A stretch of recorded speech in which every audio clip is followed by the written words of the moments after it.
Thank you, Dr. Benishek. Thank you, Mr. Chairman, Mr. Filner, and thanks for the panel here. I worked at the VA during the time of this colonoscopy event, and I was aware that they shut the whole thing down. So it has some personal meaning to me. And I guess what I've found here is, I guess you talked about this dental clinic a little bit, but are those people that you identified here in your testimony, you know, the dental supervisors, facilities chief of staff, I mean, that the dentist in question, I mean, do those people been punished, or have they been fired, or what exactly happened to those people? I have to speak generically.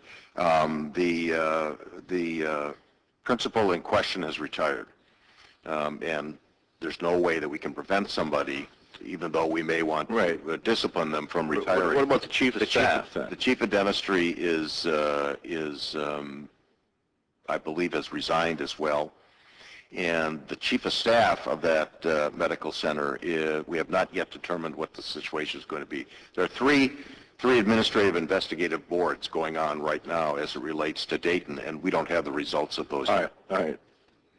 This is the kind of thing that is frustrating when there's, you know, a serious lapse of leadership that you mentioned, and yet, you know, a significant amount of time has gone by and you haven't decided what to do with this guy or gal. And the other thing that disturbs me is Mr. Williamson's testimony about the 15 months elapsing between the, you know, the saying that you're going to be doing an implementation of a protocol for cleaning RMEs, and then he reports that 80% of that hasn't been done 80% of the places after 15 months.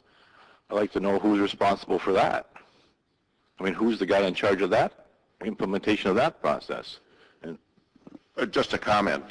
There were 6 medical centers that they reviewed out of 152, and I don't know where those medical centers were. If the GAO is willing to identify them, we would be delighted to go in and look and see what the problems were and what happened. Why didn't you ask them before this? I beg your pardon? Why didn't you ask them to identify it? I just got the GAO report. Well, it's just frustrating to me to have, you know, we got 2 agencies of the government here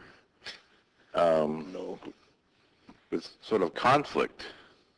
And you know, Mr. Williamson seems to identify an area of leadership there's something wrong, where there's 15 months and now I can't, how do I understand this information? You're saying one thing, he's saying another, and we're trying to decide how to best treat our veterans. I think we definitely need to follow up on this, you know, from this committee further, and make sure that there's, you know, not only at the chief of staff level, but higher up in the chain of the bureaucracy, that we have effective leadership and accountability for those people at each of those higher up positions. Mr. Adamson, Williamson, did you have a comment? Well, by the way, we went to Albany, Cheyenne, Detroit, Miami, Palo Alto, and St. Louis. You know, the fact it's only 6, we can't, you know, obviously we can't travel to 90, and what we try to do when we go to a location is we look for systemic problems that transcend one facility. So while you only may go to a small number, you're verifying that something's missing throughout the system. So that's kind of the methodology that we use.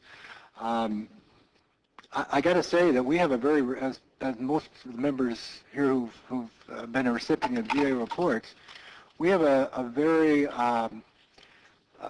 rigid and rigorous process for verifying our information, and all the things that I've told you in the report and in my opening remarks, VA's agreed with. We have an exit conference with VA. We give them 30 days to comment and so on, and we verify that pretty rigorously. So I don't think Dr. Petzel is disagreeing with the 80% figure I used. I think he's probably coming from a different way. But you know, accountability is our middle name, and so we are